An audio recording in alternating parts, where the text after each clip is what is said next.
Hello and welcome, ceramic students, to another online learning experience. Today we're going to be talking about glazing. Glazing is the process of dipping or brushing on glaze, which will then seal your ceramic piece, no matter what it is, a sculpture, a mug, a bowl, it doesn't matter.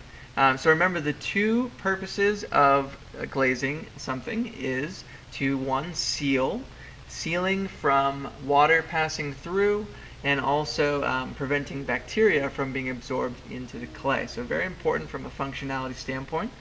And then secondly, the other purpose of glazing is to decorate. So we can add color and patterns, designs, whatever you'd like can also be done with glaze. So let's get into it. Remember, when you glaze, it is entirely up to you when that takes place. The projects that we're building are going to happen in a linear fashion.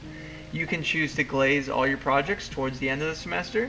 I'm not encouraging procrastination, but you can do this whenever you'd like. So if you feel like you're caught up, you can glaze right away.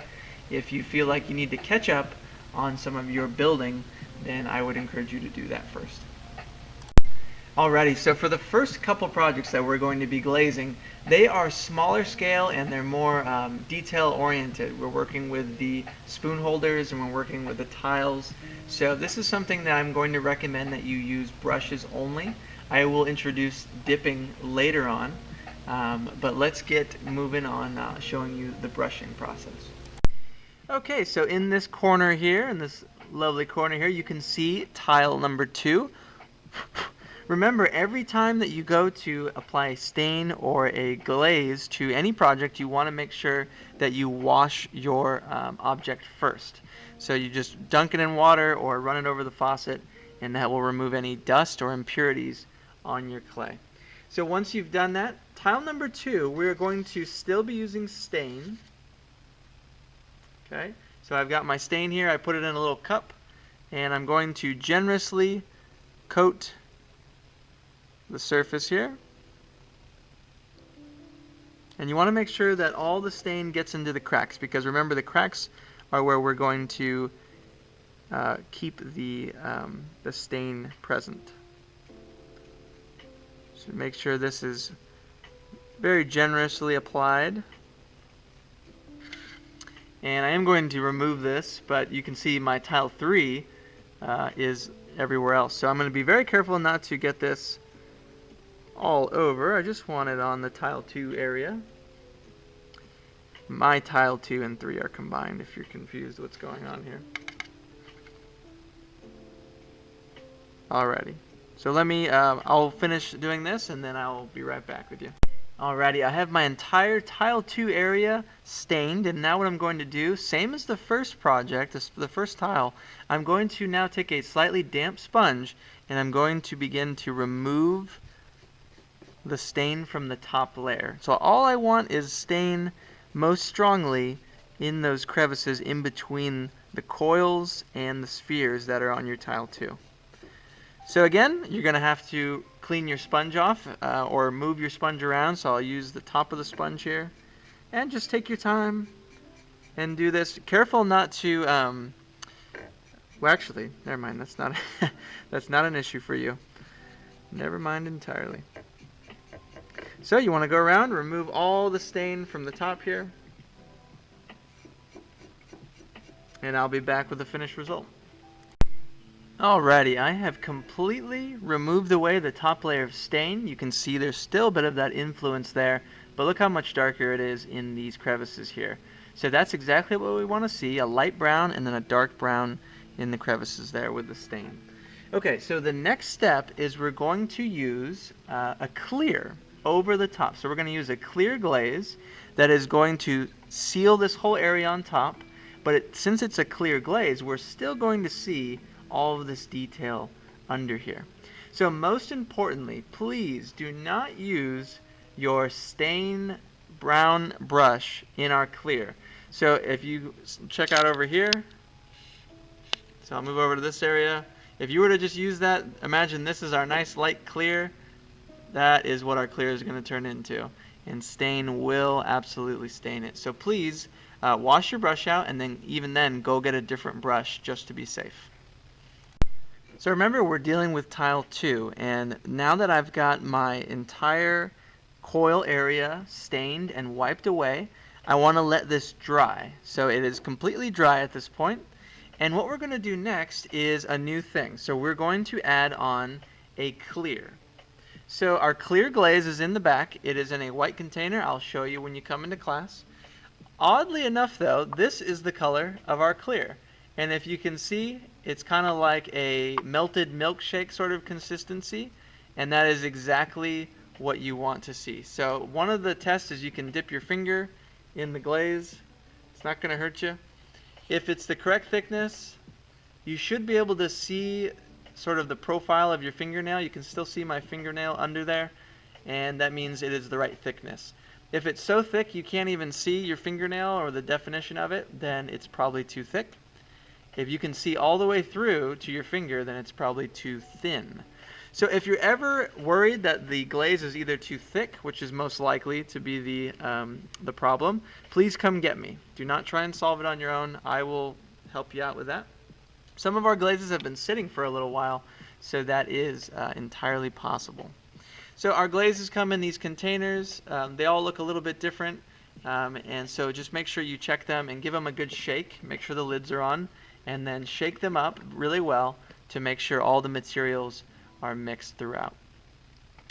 We also have some glazes that are in the back of the classroom, and that's where I got this clear from. So for the clear, I'm going to, again, make sure it's very mixed up, and then I'm going to, a little more methodically than the stain, I'm going to begin just applying the stain over the top. Okay. A little bit of that stain is pulling up from the bottom. It's okay, as long as it's not as long as it's not pulling up a bunch, then you're okay.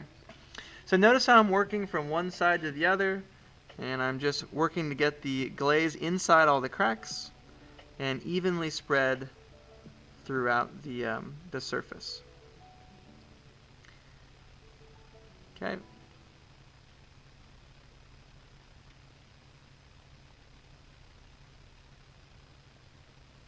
Alrighty, so I've got a little bit more to go. Some of these areas are starting to bubble because there's air escaping, so what you want to do is just dab that area and make sure that glaze is going to cover. So this bubble right here is about to pop. I'm just going to pop it myself and then fill it in with a little bit of glaze that's on the brush. If you don't pop the bubble, there's a chance that that might be a little mark or inconsistency in the glaze later. Anytime your brush gets dry, just go get some more glaze on it. Okay, and in general, when you glaze, you want to apply two very healthy coats. And when I say healthy, I mean just like a generous amount, and that should be plenty right there. So I'm going to let this dry. You always want to let the glaze dry in between coats. And then secondly, the side. So for the side, we want to glaze all the way down to the bottom. Whoops, we got some running glaze there. We'll call that the start of my second coat later. So very importantly, we want to glaze all the way to the bottom, but leave a little bit of a gap. So notice how I'm leaving a small, oh, you guys can't see. So notice that I'm leaving a small gap here. And that way, if the glaze ever runs, because it does turn into a liquid in the kiln, then we want to make sure that it's not going to stick to the shelf. If you glaze the back of the tile or the back of anything, the bottom of anything that's going to be connected to the shelf here, I actually cannot fire it, and I'll have you wipe it down. Let's say some glaze does get on the bottom here. So let's say, oh, I accidentally glazed too far. Oh, I completely forgot and started to glaze the bottom. What you can do is, you guessed it, go in with a sponge and clean it away. Okay. You may still see a little bit of the color,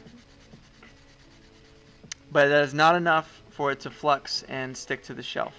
So same thing with the side here. So we've got this area this went a little bit too low here. So I can just go in with a sponge and carefully sponge it away.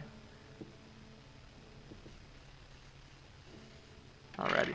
So this is essentially what the edge should look like on every project you ever make. You should leave a nice, healthy, about 1/8 of an inch is the bare minimum. If you want to leave more for design purposes, you can. But that's what we need it to look like every time.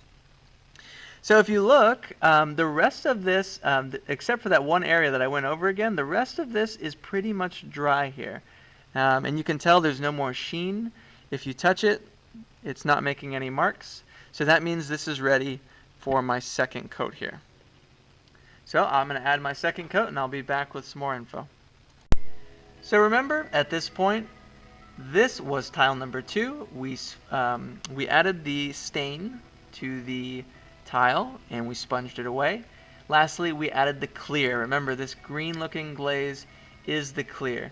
And to review, we sponged the sides, made sure they are not near the bottom. Now, this is tile number 3. We're going to talk about tile number 3 from here on out.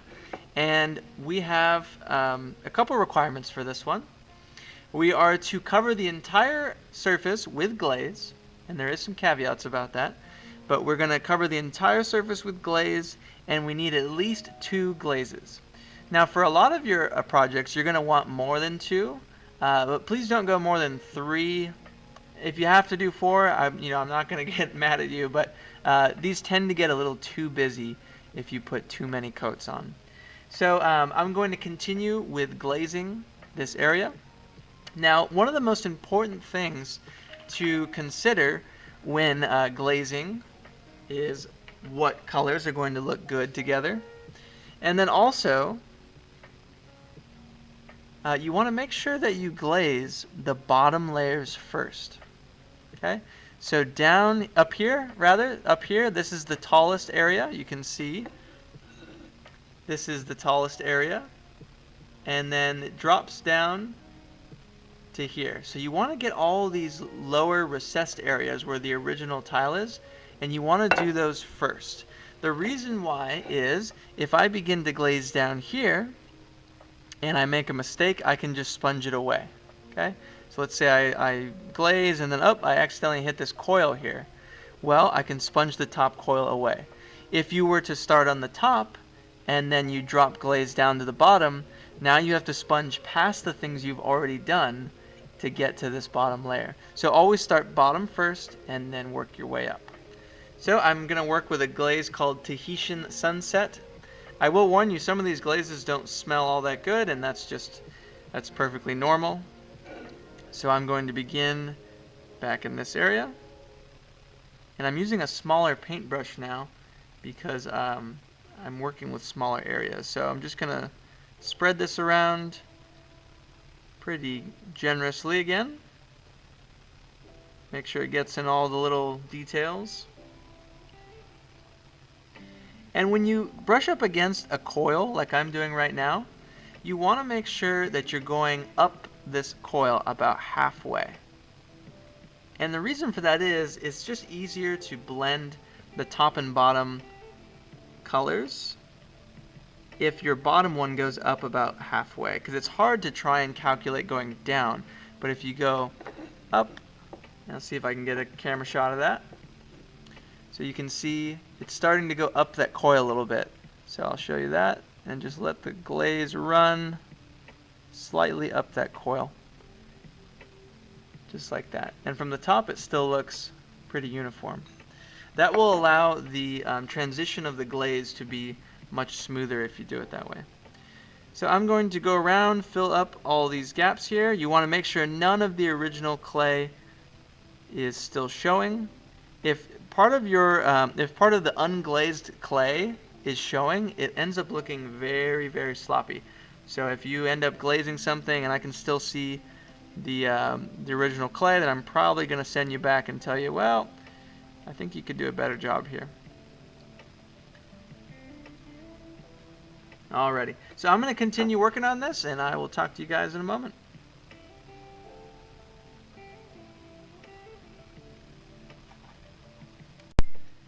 So I've glazed this entire center area here, And what I'm realizing is, I think my designs are going to get a little bit covered up. So I had my imprints inside this area. So what I'm going to do, just like I did with my previous area, this is always an option if you'd like, I'm going to go in with a damp sponge again, and I'm going to start to take away this top layer. And as I do that, you can see the glaze is starting to pull up. And very cool, it stays in these gaps here. So this area won't be glazed anymore, but it will show some remnant of the old glaze, just like the stain does. And if it's for a design purpose, it is absolutely okay if a certain area does not have glaze. It's just a matter of if it looks like it's supposed to have glaze and there's glaze around it, then that's when it starts to look kind of sloppy. So I'm going to continue to sponge this away. You can see my patterns are start to appear again, and I'll be back with you in a moment. Just to give you a little update, I'm going to now use a glaze called Oil Spot, and it ends up looking like this. Sometimes the way a glaze will look, hopefully, is on the label here. But to be very reliable, always check our test tiles. So our test tiles are right here. They look like little testers. And oftentimes they have their name on them. Sometimes the name is kind of hard to read though, so you can always ask me if you're not sure what you're looking at. So what I'm going to do is use Oil Spot. I've just mixed it up very well. And I'm going to then put Oil Spot in this braided area along the outside. I'm also going to use it in this section up here just so I have some common areas there. Remember unity and harmony in our principles. So I'll check back in with you once that's completed.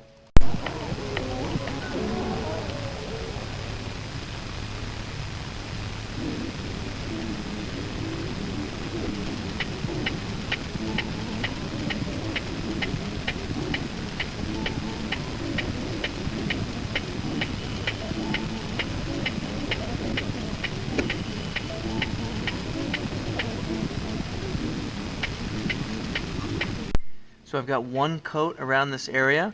I know this particular glaze pools up, so when it gets thick, it goes darker. You can see in these areas on the label where they're darker, just like our stain, they're going to be, they're going to pool up and be a bit darker. So I'm actually not going to wipe this area away. I'm just going to let the glaze kind of do its own thing. But I do need to put my second coat of glaze on that area, so I'm going to do that now. So I'm putting the last finishing touches up on the outside areas. I have these imprints along the edges, and I'm going to put some of my Tahitian sunset and just drop them in these areas here. Sometimes they need a little encouraging, but these I only want inside of the imprints. So I'm just pooling the glaze up in the imprints, and I'm going to sponge these away just so they're in the imprint.